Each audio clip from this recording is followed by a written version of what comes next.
What's up, y'all? It's Flux here and Aggretsuko Season 2. Season 2 sees the theme of existentialism and the overworked working class ascending to new heights. Oddly enough, it feels less about Retsuko than you'd think. And yet, the show still finds more ways to tell the audience about how simple Retsuko is in a grander scheme of her world. I know it's like 2 seconds into the video, but this might be my favorite season of the show. Yeah, I know, calling it a bit early considering we still got 3 more seasons left to go. But before we can get to any of that, we gotta get through the Christmas special released in 2018. Also, I found it so weird that 3 shows in my reviewing queue had their own separate Christmas specials. Maybe it's a promotional thing for Netflix? It's technically part of Season 1 being labeled as Episode 11, but I figured it'd make a lot more sense to lump it in with Season 2 because of reasons that I'll explain in a bit. So yeah, let's talk about it. So the Christmas special takes place directly after Haida confesses his love for Retsuko in the hospital. If I didn't make it obvious with my cliffhanger in the last video, she says no. This of course devastates Haida, but he doesn't give up hope. For some reason. Yeah, I always thought it was odd that Haida thought that Retsuko's "I don't feel the same way but I'm sure there's someone else for you" apology was code word for the yes that hasn't officially happened yet, which is concerning to say the least. For the rest of the episode, Haida tries to invite Retsuko to spend Christmas Eve together, but he's definitely scared to interact with her after the whole "I don't want to date you" thing. Eventually, after some top-tier sleuthing from Feniko and some Bojack-level alcoholism from Haida, the two realize that Retsuko, contrary to her social media presence, is spending the night alone. But before Haida can get there, Retsuko is quickly swiped up by Gori and Washimi, who also lost out on their Christmas plans. The 3 share a nice cheap dinner before the upper status duo leave Retsuko to hang out with Haida. The credits roll and we're left to assume that Haida had an engaging conversation with Retsuko and got to walk her home. But after his drunken stuttering around, I sincerely doubt that's the case. My problem with this special and Haida's character arc in general is that after his Season 1 role of being Retsuko's silent option, the writers didn't really know what to do with him. He's barely in Season 2, so this episode marks the end of a lot of his charm. For most of the season, he's stuck in this nice guy persona where he's trying to play it cool around Retsuko, but in the back of his mind, he still desperately wants her. And I mean desperate. In the first season, Haida had a reason to be upset when Retsuko went out with Risasuke. It was pretty commonly known that Risasuke was a bit of a bore, and he assumedly was Retsuko's first real relationship in a long time. Here, it just feels like he's hanging on to hope that's never gonna come. But Haida's extreme simping is actually the B plot of this special. The main plot consists of Retsuko trying to take tips from Tsunoda about using social media, eventually getting her addicted. On Instagram, more specifically. I don't know why that's important. They name drop it explicitly, so there you go. Instagram is the devil. It doesn't really go anywhere aside from some pretty obvious social media is a plague that twists reality, but you know, sometimes it's used for good too morals. It feels strangely meta, especially with how the show's realism is dialed back in this special. Things like the writers giving a not-so-subtle commentary on Instagram, Retsuko jumping out of the window, or even Haida doing a gym face to the camera saying, "They are not gonna like this episode, huh?" I will say this episode is exceptionally funny. I guess because it lingers between the seasons, it's allowed to be a lot more comedy-oriented than story-driven. I wish they had more chances to do this while Aggretsuko was still airing because there are so many funny moments. Tone as Santa Claus giving Retsuko a mountain of work, Haida thinking Retsuko's on a date and Jack Daniels immediately teleporting into his hand, and every one of Tsunoda's lines is a hidden gem. I'm such a giver. But overall, this special is pretty meh. It feels detached from the rest of the series, which, yeah, technically it is. And you wouldn't miss much story-wise if you didn't watch it. But for the jokes alone, I'd give it a chance. Now we can get into Season 2.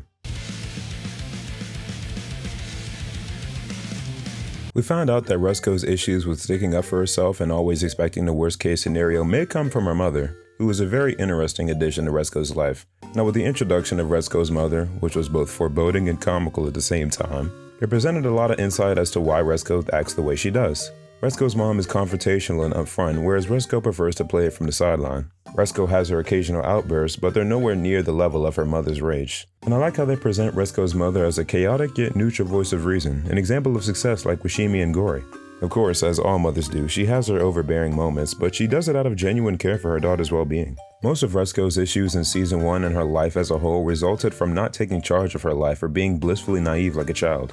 Her blunder of a relationship with Risasuke, letting Tone walk all over her for 5+ years, trying to get hitched as an excuse to quit her job. Of course, she realizes these failures on her own, but she's already 25. She can only be coddled and take the hand-holding route for so long. Being 200 steps ahead, her ever-so-elusive mother tries to kickstart Retsuko's trek into adulthood with some questionable tactics, like photoshopping potential suitors, as well as forcing her on dates. While it brings out some excellent comedy, her endeavors never result in much because of Retsuko's inability to make significant changes. She ends up meeting a friendly bear who, similar to Retsuko, was forced by his parents to find a mate before it's too late. He validates her fear of marriage and losing a piece of herself yourself while simultaneously understanding that marriage is a partnership you must give your all. You may lose a part of yourself, but that part only gets shared with the person willing to stick by your side with it, as unpoetic as that is. Despite their amicable conversation, Retsuko turns the bear down, only to find out that later he got married to someone else. And it doesn't feel good to her, knowing that just as she can play the long game and wait it out, everyone else can move right along without her, and it's a pretty crushing feeling. And as controlling as her actions can be, Retsuko's mom intends to ensure that that doesn't happen again.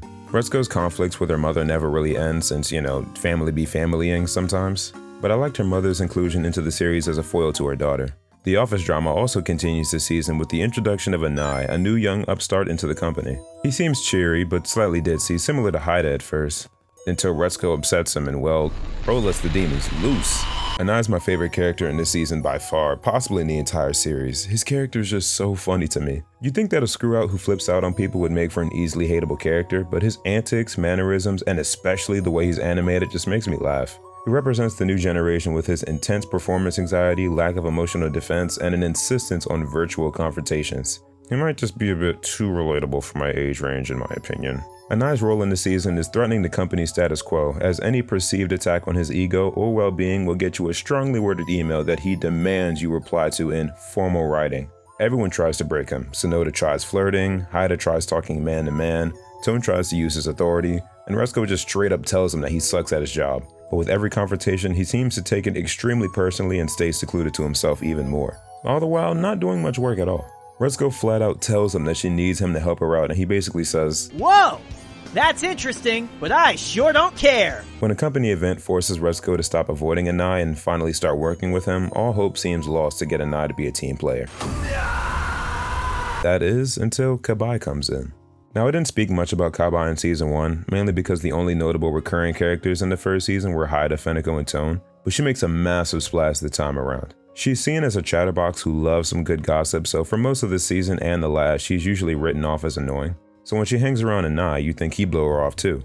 But surprisingly, or unsurprisingly, depending on how you look at it, she's the only person in the office who can get through to him. They really play into her motherly instincts, making Anai feel comfortable and wanted instead of trying to belittle him. I love the little detail of Anai prepping his lunch at home too. You can see that his house is still full of moving boxes. As a fresh graduate, living in a new environment on your own with a new job could be very stressful. Heck, even the alarm telling him he gotta go to work is stressing him out. So when someone as supportive as Kabai comes into the picture, of course he's gonna welcome that presence into his life. Once Anai knows he's needed, that validation helps him save the day and assist Retsuko with their company table. Another silly song helps move the plot along, which makes me realize that music plays a fairly decent role in the show. I mentioned Tone's rap from season 1, and a love song between Retsuko and Sasuke that highlights how little they know about each other despite being together. You are the space cadet from down in Sales. You are the girl who barfed who does accounting. And of course, Retsuko's death metal is a signature staple in the series. But with this song especially and the 2 other pieces later in the season, a short but sweet tune keeps the plot in a neatly wrapped 15 minutes. There are a lot of wholesome interactions this arc too. Kabai with her kids at the fair, Anai with Kabai doing work together, Anai begrudgingly joining Retsuko after she nearly kills everybody with how bad her yakisoba cooking is. My only complaint is that I wish they could have gone a bit more in depth with Anai's stress with the world. Him confiding in Kabai could have been a nice scene to help accentuate that feeling of loneliness as a new adult. Also, maybe just get a little punishment for claiming the victim and not doing any work. While it is funny that Tone's tough boss act didn't work on him, I think it's kind of crazy that Anai essentially got away with being terrible at his job and blaming everyone around him for his shortcomings. Other than that, a fantastic and hilarious arc for the first half of the season. The second half of the season, just like the first, sees Retsuko falling head over heels in love. Though this time, instead of it being with a wallflower like Sasuke, she meets a seemingly harmless Tadano while trying to get her driver's license. And if Anai is my favorite character in the series, then Tadano's definitely a close second. I wasn't sure what they'd do with him initially. He just seemed like a friendly face in Retsuko's generic city that she could vent to about work. Somehow Tadano's lax and chill nature grows on Retsuko and the two really hit it off. He asks her on a date and it goes pretty well, until he reveals that he's rather loaded in the cash department. And by that I mean he's an implied millionaire CEO with an eye for AI. Come on now, dawg. Come on, man. I was popping up my seat the first time I saw this twist, though now I feel pretty mixed about it. I like how they give little nods to it, like when it seems like he's calling his friend for a ride home, he's actually telling his self-driving car to pick him up. And his failing the driving classes comes from his lack of a want or need to drive because, again, AI-controlled vehicle. But I find it a little ludicrous that during the episode where she finds out about Tadano's immense popularity, everybody's talking about Tadano and never name drops him once. And not once before that episode or in seasons 1 or 2 was this tech mogul even giving a passing mention until he just appears in Retsuko's mundane little life. Granted, the two people in Retsuko's life who she could have told about Tadano weren't on speaking terms, so I guess it's fair that she didn't know about his status. Retsuko's in her own head a lot of the time, so it can be forgiven. But he's also taking driving classes in a casual setting, not trying to conceal himself past dressing like any other rando you see in your day-to-day. It's hard to believe that he'd just be comfortable lounging around in such a public venue, especially considering that a significant plot point later on shows that he has his fair share of paparazzi hounding him at all times. It raises more questions that I don't think are super important to the story, but I decided to bring them up since they always kind of bug me. Anyway, Tadano turns out to be a surprisingly good match for Retsuko. The two get along pretty well, and Tadano's more than willing to spoil her, casually taking her out on extravagant dates as if she's used to living in luxury, which as we know is far from her 9-to-5 blue-collar job. Usually at this point, Retsuko would chat with Washimi and Gori about her newfound love, but the two had a bit of a falling out when Gori found out that Washimi got divorced and never told her. Much of the season is dedicated to Retsuko trying to find a suitor, even more so after she gets the whole Anai situation dealt with. We learn that Retsuko and Gori have an identical traditional view on marriage, while Washimi has a very cut and dry, being tied down is overrated attitude. While Retsuko is very submissive to dating, Gori's methods are a bit, direct, and slightly misleading. But aren't you 40? I was gonna write 27, but I felt too guilty. And 29's a little more true. Age is a number. Pretty sure this event's for people in their 20s and 30s. So maybe, like 'em young. I kinda guessed. Funnily enough, one of the shorts made before the show aired was about how aggressively romantic Gori could be. Interesting to see how some of the Japanese shorts became canon while others were scrapped ideas. And speaking of Gori, allow me to go on a bit of a tangent.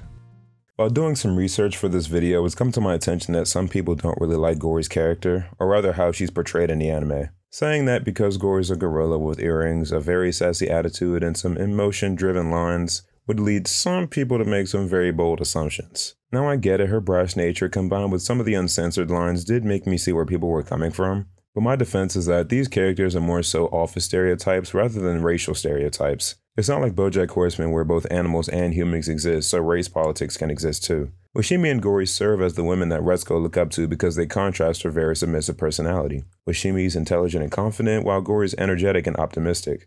They even bring up the idea in the show's first episode that Tone would hate these women for how strong they are. So while I understand how people could be upset, I don't think it's as big of a deal as some people are making it. I guess people thought that because Gori's VA is one of the sole POC voice actors, there was some kind of obvious agenda to make Gori black-coded. Side note, I had no idea that Gori's VA voices Tsunoda too, like the range is insane.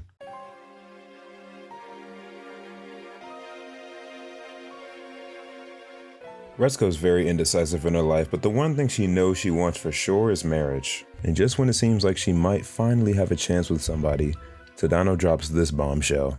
Such clickbait. They just make stuff up out of nowhere. Like this one. Do you hear wedding bells? What the heck, right? Where do they even come up with this stuff? We've only been dating for a second. Come on! Yeah. Marriage is pointless.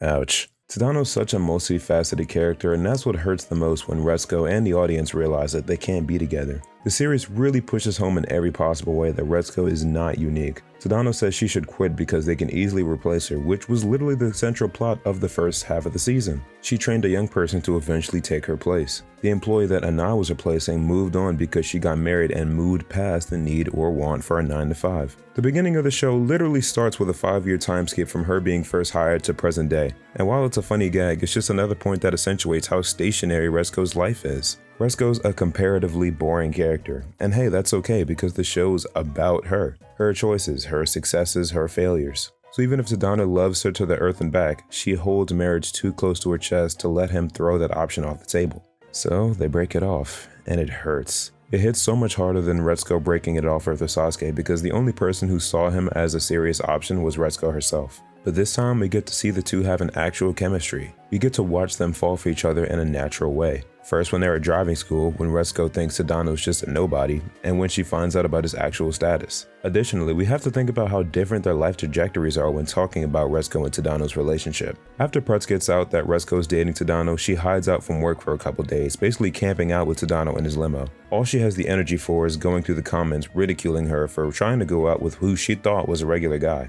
Calling her a gold digger, shallow, you know, all the social media banter. The only thing keeping her from being completely miserable are the comments that predict the two getting married, even though she already knows that Tadano sees marriage as a farce. Seeing Retsuko at her lowest is shattering, especially considering she's in a situation that many would call a once-in-a-lifetime opportunity. Seriously, ask your friends right now if they'd turn down the chance to be a trophy wife without the title of a wife and see the storm of no's you'd get. But for Retsuko's simple lifestyle, she needs that drive. She needs a tone to be mad at. She needs an eye to keep her on her toes. Every time her life seems like it's going back to normal, another obstacle jumps in her way. But she overcomes it every single time. While it may seem depressing to want to be stuck in your 9 to 5, and it kinda is, it's understandable why Retsuko tends to stick to earning her keep like everyone else. Like I said from the beginning, she's scared of significant changes. It could also be a commentary on how jobs like this make workers feel like they can't do anything other than being office slaves for the rest of their lives, something that Tadano points out. No one should be stuck working a job that a robot or AI could do. People's skills are meant for something greater. When it's all said and done, that's how we make the world a better place. And while there is some interesting commentary on Tadano's want to initiate an AI revolution, biggest concern in Retsuko's life is that she can't tie him down. Yeah, to say Retsuko's ambitions aren't as wild as Tadano's would be the understatement of a millennium, but it makes for an interesting discussion about finding one's sense of worth before tossing yourself in front of someone else's. Maybe once Retsuko finds her footing in the world, she could return to Tadano and make things work, but for now, the two seem pretty content going their separate ways.